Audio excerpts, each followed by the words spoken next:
college basketball is back. Thank I'm a God. Terps fan. They are ranked this year. You're a Duke fan in Mike Krzyzewski's last year. I know. It's all right. I'm only do it once. Okay, I'll you do ready? it. I love Duke, and so I will say mad respect to probably one of. I'm not going to call him one of the best college basketball coaches to ever have seen the floor. But does Mike Krzyzewski have enough to go out on top is the question. Going to be a lot of heartstrings, a lot of motivation for that squad, and a new player on Duke that might help them get that. Talk to me about Duke's newest addition. Paolo Bentero. I've been hyped for this kid for a while. I was kind of nervous a little bit, to be honest, before he really got on campus, just because he's a big athletic kid. And if you look at what Duke has recruited in the one and done era, we've had a lot of like big athletic kids that maybe haven't necessarily panned out the way we might have thought, or had some, issues. But seeing Paolo out there, I mean, this kid was hitting a fadeaway turnaround jumper. Like he gets to the basket when he wants. So I think he had 22. I think Trevor Keels, who was dominating yesterday at the guard spot, another freshman we got out of the DMV area, might I say. Okay, the DMV area produced some of the best basketball talent on the planet. Just going to throw that out there. Kevin Durant as well is from the DMV. Let's see. I'm from the DMV too. We're from the DMV. See? Yeah. It's the best podcast. Big fundamental. Yeah, so go. But I mean, Trevor Keels had, I think, 25. Banchero had like 22 or 25 as well. So, I mean, together they almost had nearly 50 of the 70-ish points that they 79. played. 79 for Duke, yeah. And they played against a top 10 team in Kentucky. So to me, this made me feel very good. The last couple of years have been a little spotty for Duke. I mean, even look at last year for a lot of teams, but Duke in particular, what happened with, one of our star recruits sort of leaving early. This gave me hope that Coach K's last ride off into the sunset is going to be a great one. And let's be fair, last season never happened. Yeah. I mean, March Madness happened, but last year's college season was abysmal. So many teams not playing full season, so many teams not having full player rosters because of COVID or opting out. It was unwatchable at times. Realistically, college basketball was unwatchable at times last season just because of the low standard of play. This season, we're starting off with Duke, Kansas, but it's like we're going further than that. I believe it's tomorrow. Tomorrow we get let's see here. We get another top ranked.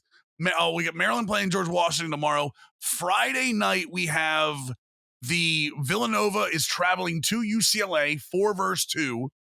Saturday, I believe we get Texas Gonzaga. That'll be 5-1 already. I mean, come on, man.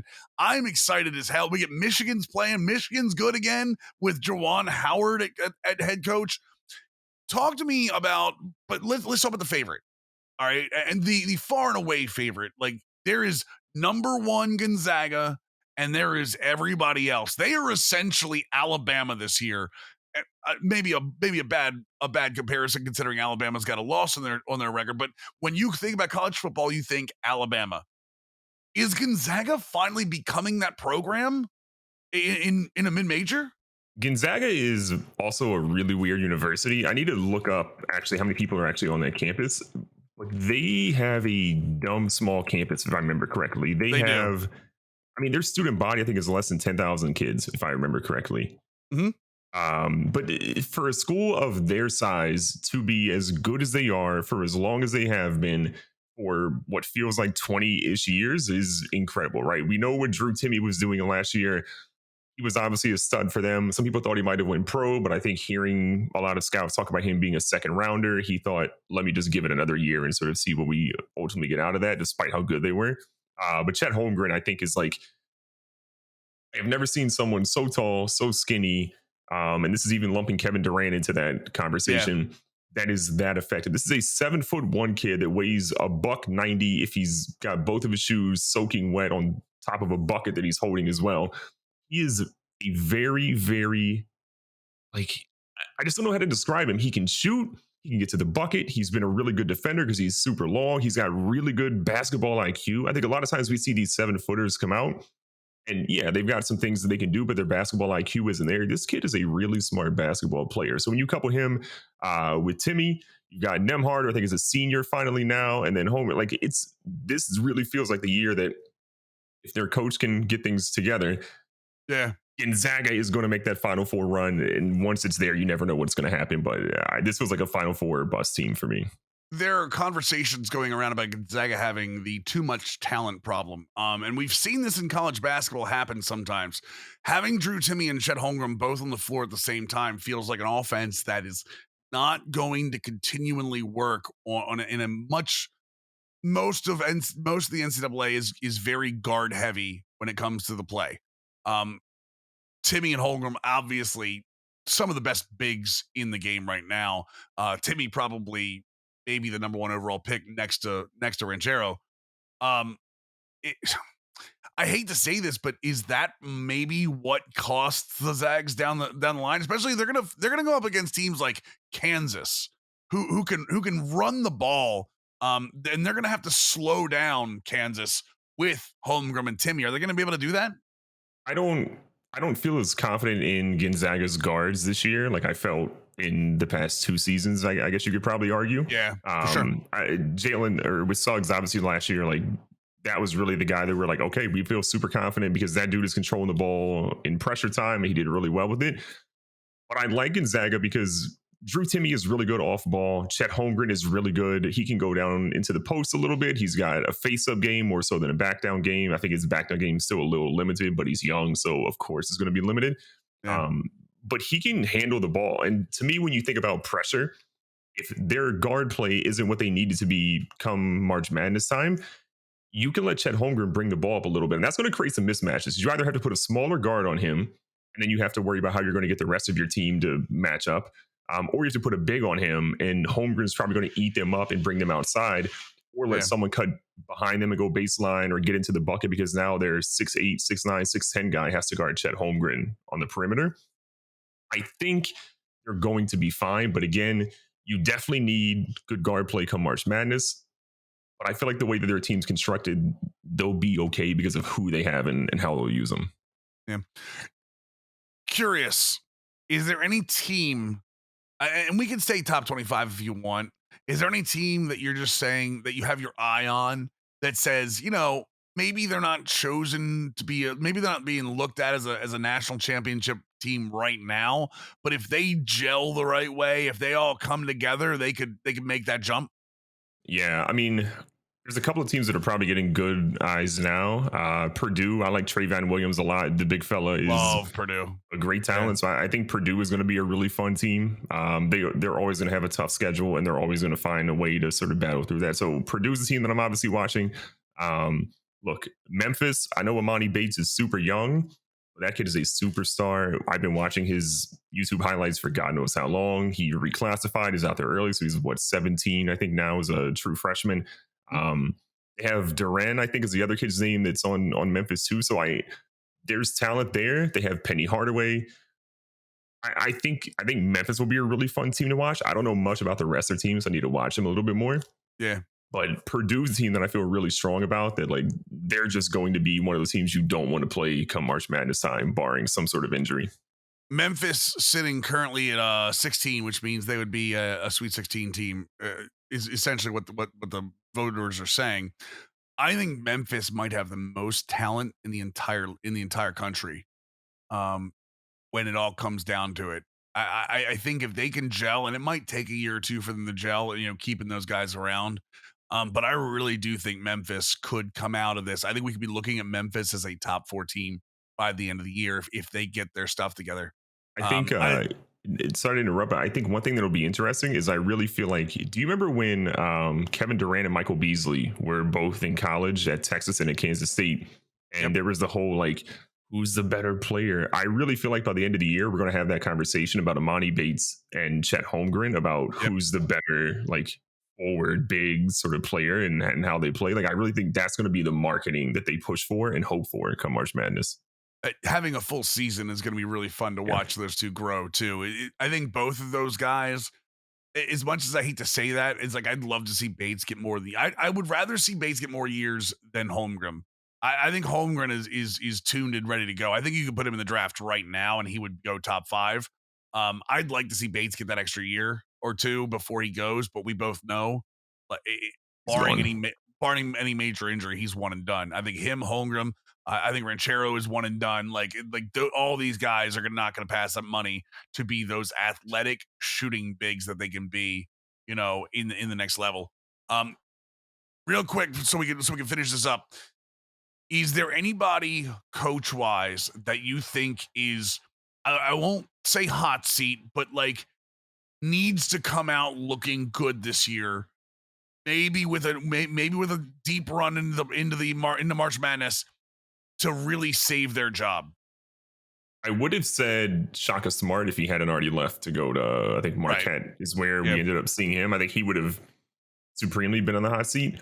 I wonder, I kind of wonder like what Kentucky is feeling about Calipari right now. A Like, lot of drama follows him around too. Calipari has been, the thing about Calipari is everywhere he goes, he wins.